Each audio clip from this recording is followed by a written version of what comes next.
दोस्तों अज मोहम्मद उर्स चांडे जो एल्बम है वॉल्यूम है 3। ही तकरीबन 1991 में रिलीज़ है। हिन एल्बम जो टाइटल जो है मूड सिगो मिठड़ा। हिन जो ज़बरदस्त गीत है परदेस लॾे वया यार। ही जो गीत है यो परदेस वारन जे लाइ है जेके ख़ास करे ॿाहिरि कमाइनि था, ख़ास करे उन्हनि जे लाइ ही फरमाइशी गीत है। तव्हां दोस्तन के ॿुधायूं त ही रिलीज इन्फॉर्मेशन वीडियो आहिनि। हिन में को भी गीत असां शामिल न कयो है। असां तव्हांखे हिन में वॉल्यूम ॿुधाईंदासीं ऐं कहिड़े साल में आयल है, कहिड़े फनकार जो एल्बम है, कहिड़नि शाइरनि जा हिन में गीत शामिल आहिनि, उहे तव्हांखे गीत हिकु हिकु करे ॿुधाईंदासीं। उन खां पोइ जेको बि दोस्त वीडियो खे पसंदि करे ऐं कंहिं ॿिए फनकार लाइ पुछणु चाहे, कमेंट्स करणु चाहे, उन्हनि जे लाइ वीडियो चवणु चाहे त उहो कमु करे सघे थो। असां उन जी कमेंट्स शामिलु कंदासीं ऐं इंशाअल्लाह उन जी फरमाइश बि पूरी कंदासीं। हलूं था हिन जे पहिरें गीत ॾे। पहिरियों गीत है अली गुल सांगी जो। अली गुल सांगी बहितरीनु शाइर है, पुराणो शाइर है।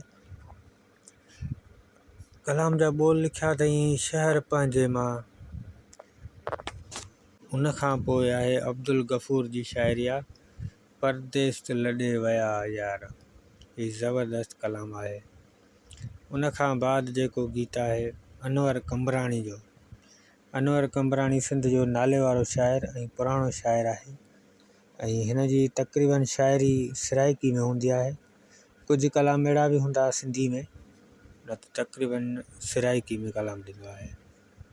हिन जो पहिरियों गीत है परदेस ते दिल लॻराई। मतलब ही सिंधी गीत माना परदेस में दिल लॻराई। उन खां पोइ आहे दर्स मजीद जी शाइरी आहे। दर्स मजीद भी तमामु बहितरीन ऐं नाले वारो शाइर है, लाड़ जो तमामु बहितरीन शाइर। उन जो गीत है मोट सिगो मिठड़ा यार त आऊं लाया कारा वॻा। उन खां पोइ आहे मीरल जी शाइरी आहे अर्ज़ मुंहिंजो ॿुध मिठड़ा।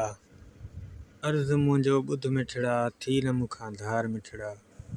इन खां पोइ एल्बम कंप्लीट थी चुको है। ही जेको उर्स चांडियो आहे इहो काफ़ी दोस्तनि खे ख़बर न हूंदी त ही जलाल चांडे जो शागिर्द है। मुंहिंजे अंदाज़े मुताबिक़ त हिन में जलाल चांडे जो पहिरियों शागिर्द इहो आहे। उन खां पोइ नंढो जलाल है, उन खां पोइ आख़िरी जलाल है।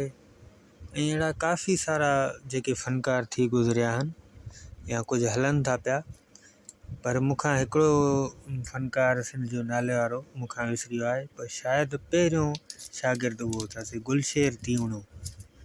गुलशेर तीवणो बहितरीनु फनकार हुयो, पर उहो कुछ ही अरसे बाद हू गुज़ारे वियो।